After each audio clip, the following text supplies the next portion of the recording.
Journalist Charlayne Hunter-Gault talks about her time during the civil rights movement and apartheid in South Africa during an interview with the Daily Item on Monday afternoon. And then you were suspended after a while, right? Because there were concerns there were safety issues. Well, that was about, let's see, we went in on a Monday, and I think it was Wednesday night there was a riot. See, in those days, it was all about the Magnolias girls, white girls, Magnolias protect them. So all the girls had to live on campus. Mm-hmm. And so Hamilton lived with a black family in town, mm-hmm. about a mile or so away from school. And so there had been demonstrations each night that I was in the dorm, and then I think it was the third night, Georgia lost to Georgia Tech, which mm-hmm. was this arch rival in this hotly disputed basketball overtime. Mm-hmm.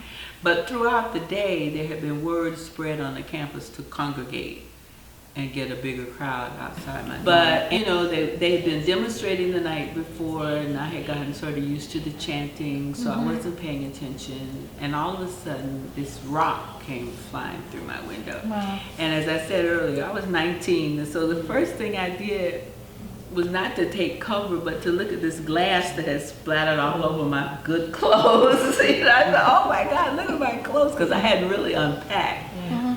And so it was shortly after that that the dean came and said that I was being suspended, quote unquote, for my own safety. Mm-hmm. Well, that was a Thursday, and the following morning our lawyers went to court and got us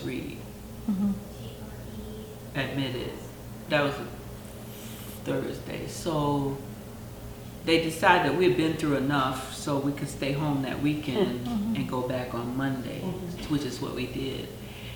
And, from that point on, it was, shall I say, relatively quiet.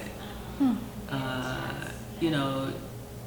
The students would call out ugly things from time to time. I wanted to make my way as a journalist as opposed to as a first. Mm-hmm. So when people say courage, it just bothers me just a little bit, because I think there were other people who were involved in things. We could have been hurt, sure, but we weren't.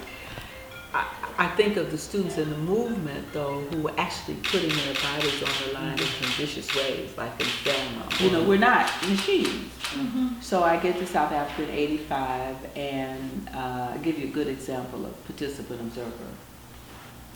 We're in the township, and that's when was the darkest days of apartheid. And we had snuck into this township and found a nun who took us to a woman who had been brutally beaten by the police, black and white police, because they thought she was with the ANC. And when we got there, she agreed to talk to us. It was my team were, I think it was 3 whites and me. And we sat there. She was a big lady, and her breasts were swollen. They were black and blue from where they had beat her. She had her scabs in her head that had just started to heal from where they had beat her in the head and everything. I was so professional. I mean, I didn't say, tell me about that, but I mean, I was, tell me about what happened, mm-hmm. and blah, blah, blah. And got just an amazing narrative from her. And when I finished, I said, could you all excuse me for a minute? Mm-hmm. And we're in this one little township house, very small. So I go from this one little room, and I was going out to the backyard. I got as far as the kitchen and just collapsed. Mm-hmm. I grew up in the South. I heard about lynching. I never saw it. I never saw any kind of brutality like that. This video was produced by Robert Ingalls of the Daily Item.